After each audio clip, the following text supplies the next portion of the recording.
वालेकुम फ्रेंड्स, आज से हम स्टार्ट कर रहे हैं सर्जरी फाइनल ईयर के लेक्चर्स। पहला सिस्टम जो मैं स्टार्ट करने जा रहा हूँ ये है हिपैटोबाइलियरी सिस्टम। अब इसमें ये स्टार्ट करने से पहले दो इंपॉर्टेंट बातें आपको बता दूँ। पहली बात ये कि जब भी आपने ये लेक्चर सुनना है तो आप अपनी टेक्स्ट बुक जो है, मोस्टली स्टूडेंट डोगर से करते हैं, तो आप सर्जरी की डोगर बुक निकाल लेंगे, साथ साथ मार्क करते जाएंगे, ठीक है। दूसरी चीज़ ये कि अक्सर स्टूडेंट्स कहते हैं कि डोगर में कुछ चीज़ें डेफिशिएंट हैं, तो वो कहाँ से करें, तो इसके बारे में परेशानी आपने बिल्कुल भी होना। एडिशनल जितनी चीज़ें होंगी बेली एंड लैब से, जो हाई यील्ड चीज़ें ऐसी हैं जो डेफिशिएंट हैं डोगर के अंदर, वो आपको साथ साथ बताता जाऊँगा, मार्क करवाता जाऊँगा। डायग्नोस्टिक पॉइंट और जो MCQ जहाँ पे इंपॉर्टेंट आएगा लेक्चर के दौरान मैं आपको मार्क करवाता जाऊँगा, तो आप वो टेक्स्ट बुक पे लिख लेंगे तो आपका फ़ायदा हो जाएगा। तो स्टार्ट करते हैं हिपैटोबाइलियरी सिस्टम। इसकी हमने पैथोलॉजीज डिस्कस करनी है, उनकी सर्जरीज डिस्कस करेंगे। उससे पहले थोड़ा सा हमें एनाटमी के बारे में आइडिया होना चाहिए कि इसकी एनाटमी क्या होती है, तो वो स्टार्ट कर रहे हैं। अब इवन इसकी एनाटमी में भी बहुत सारे ऐसे पॉइंट है कि डोगर के अंदर इतने अच्छे एक्सप्लेन नहीं किए हुए, लेकिन मैं वो आपको बताता जाऊँगा कि ये हाई यील्ड पॉइंट है, ये आप नोट कर लेंगे अपनी बुक के ऊपर ही। तो स्टार्ट करते हैं। सबसे पहले हमारे पास जो होता है हमारा लीवर। हिपैटोबाइलियरी सिस्टम में क्या होता है, ये लीवर होता है। लीवर के पास होते हैं छोटे छोटे ऐसे सेगमेंट्स। इन सेगमेंट्स को ड्रेन करते हैं छोटे छोटे रेडिकल्स, उनको कहते हैं इंट्रा हिपैटिक रेडिकल्स। ये क्या है हमारे पास, ये रेडिकल्स हैं।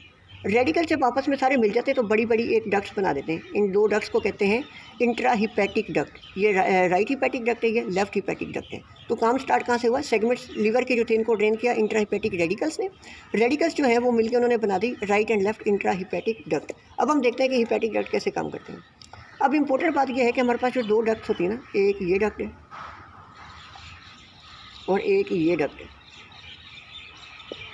अगर आप इन दोनों डक्ट्स का कोर्स देखें ना, ये मैं अगर बना दूं तो इन दोनों में से अगर आप देखें कोर्स, तो ज़्यादा कोर्स, जो लेंथी कोर्स आपको लग रहा है ना, वो है लेफ़्ट हिपैटिक डक्ट का।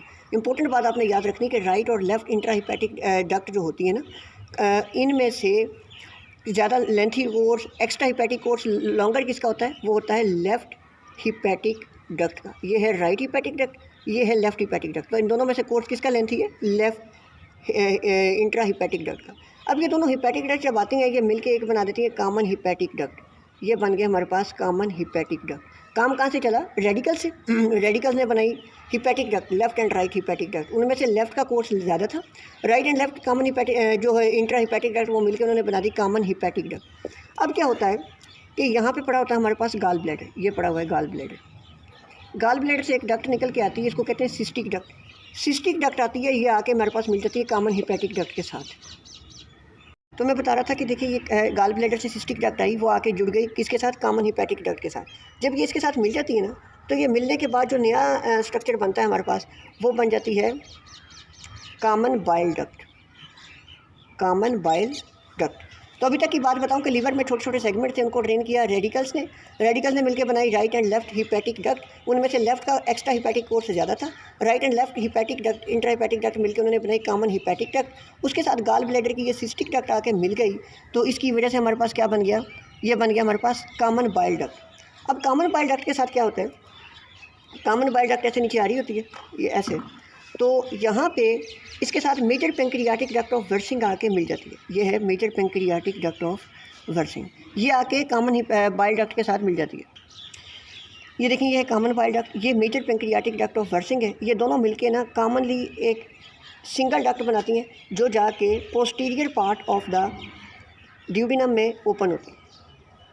ये हमारे पास ड्यूडिनम है। ड्यूडिनम का सेकंड पार्ट जो है ना, उसके पोस्टीरियर पार्ट में जाके ये ओपन होते हैं कॉमनली। कॉमन बाइल डक्ट किसके साथ मिल जाती है, पेंक्रियाटिक डक्ट ऑफ वर्सिंग के साथ। अब ये पॉइंट जहाँ पे ये कॉमन बाइल डक्ट और मेजर पेंक्रियाटिक डक्ट कॉमनली मिलके ओपन हो रही होती है in the posteromedial part of the duodenum, इसको यहाँ पे एक स्फिंक्टर होता है इनकी कॉमन ओपनिंग पे। ये स्फिंक्टर जो मैं बना रहा हूँ, इसको कहते हैं sphincter of ODI. Sphincter of ODI ये बहुत इंपॉर्टेंट है, इसके बारे में आपने याद रखना है। स्फिंक्टर ऑफ ओडाई इसको कहते हैं।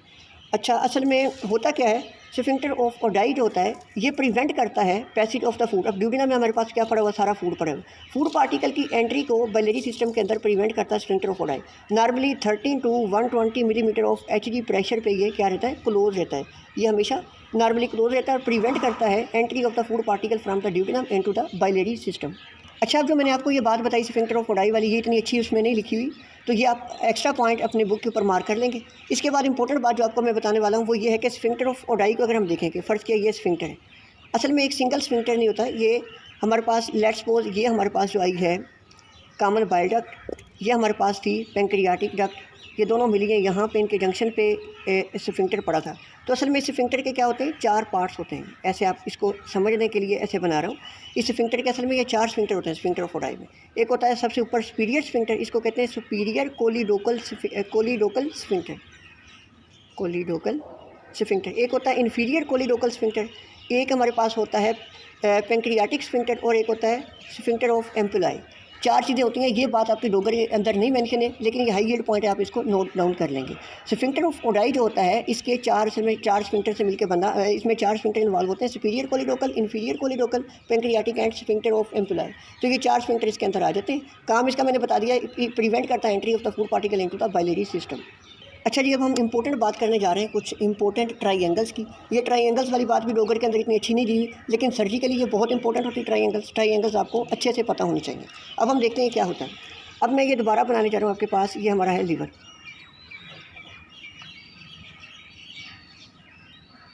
ये हमारा है लीवर।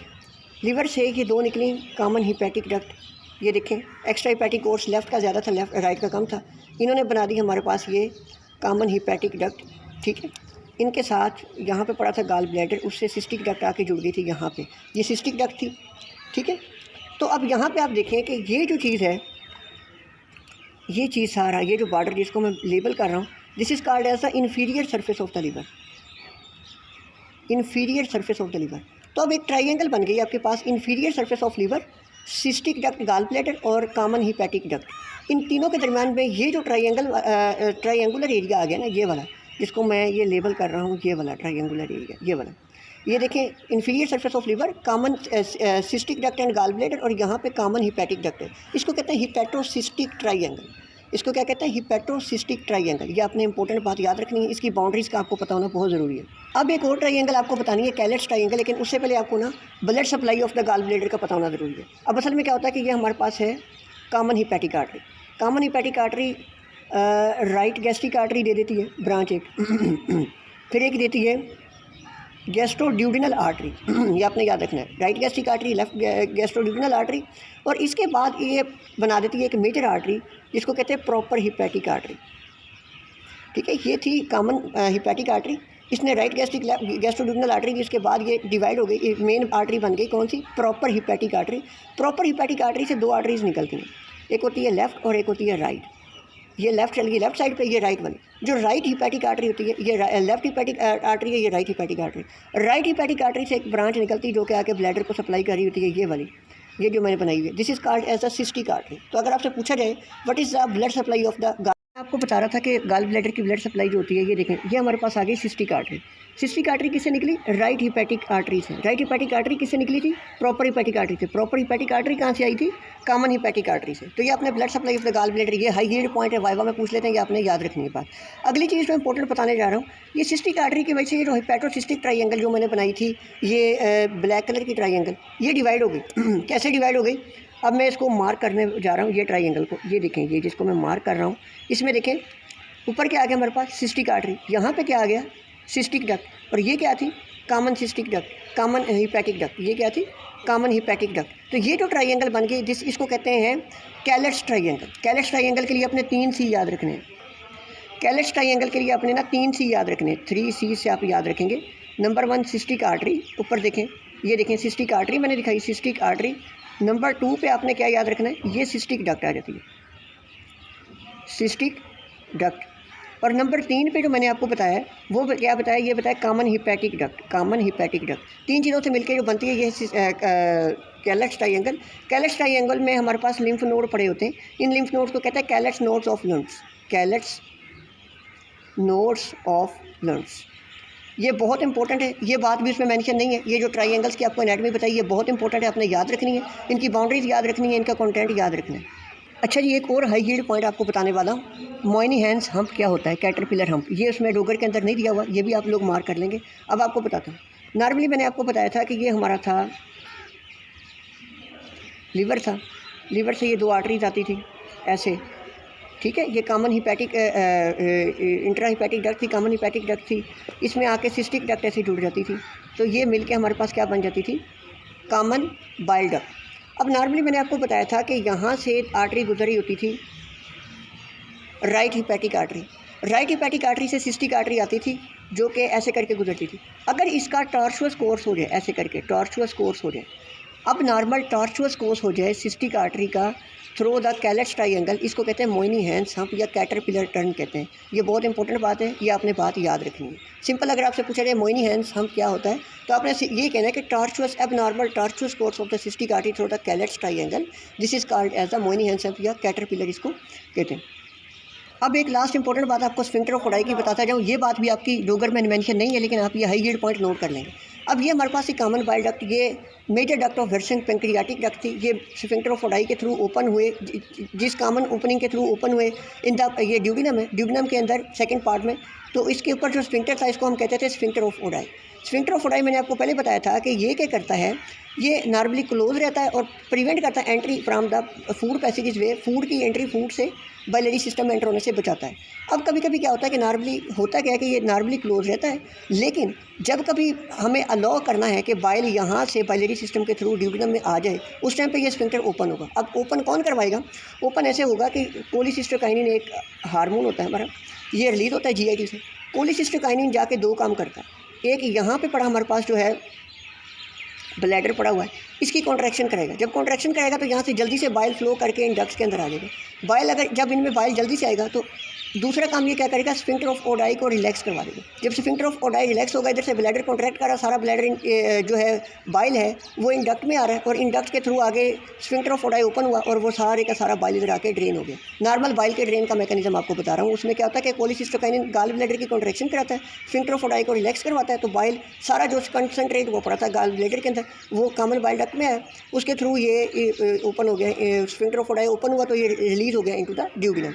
अगर कभी ऐसे हो जाए कि कोलिसिस्टोकाइनिन आया, गाल ब्लैडर की कॉन्ट्रैक्शन कराई, लेकिन स्फिंक्टर ऑफ ओडाई आगे ओपन नहीं हो रहा, ये स्फिंक्टर टाइट हो गया है, इस कंडीशन को कहते हैं स्फिंक्टर ऑफ ओडाई डिस्काइनेसिया, यानी वो प्रॉपर मूवमेंट नहीं कर रहा, ओपन नहीं हो रहा, जिसकी वजह। अच्छा जी, तो मैंने आपको मैकेनिज्म बताया।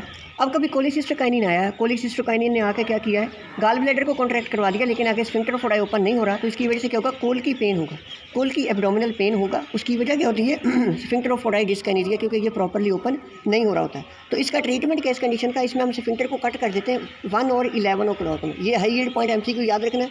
ट्रीटमेंट इसका क्या होता है, ये स्फिंक्टरोटमी, स्फिंक्टरोटमी, स्फिंक्टरोटमी प्लस ERCP। अब ERCP क्या चीज़ है कि डायग्नोस्टिक एंड थेरेप्यूटिक अप्रोच है, ये हम नेक्स्ट लेक्चर में डिस्कस करेंगे। तो ये सारी एनाटमी थी, इसमें कोई भी मसला हो आप मुझे कमेंट सेक्शन में पूछ सकते हैं। जो सारी चीज़ें मैंने आपको पढ़ाई थी अब एक बार आपको बुक से भी दिखा रहा हूँ। ये गाल ब्लैडर मेजर पोर्शन जो होता है इसका, उसको कहते हैं बॉडी। ये सेंट्रल पोर्शन होता है, इसको फंडस कहते हैं। ठीक है, ये सिस्टिक डक्ट आ रही है, ये देखें right and left hepatic ducts आ रही हैं। ये कॉमन हिपैटिक डक्ट बन रही है, उसमें सिस्टिक डक्ट ओपन हुई तो ये कॉमन बाइल डक्ट बन गई। तो ये पेंक्रियाटिक डक्ट जब उसके साथ मिलती है, ये कॉमन हिपैटिक डक्ट के साथ, तो ये पेपिला ऑफ वेटर के through second part of the duodenum में ओपन हो जाती है। तो ये सारी एनाटमी थी। आपको हाई यील्ड पॉइंट मैंने एक्स्ट्रा भी जो है वो बता दी।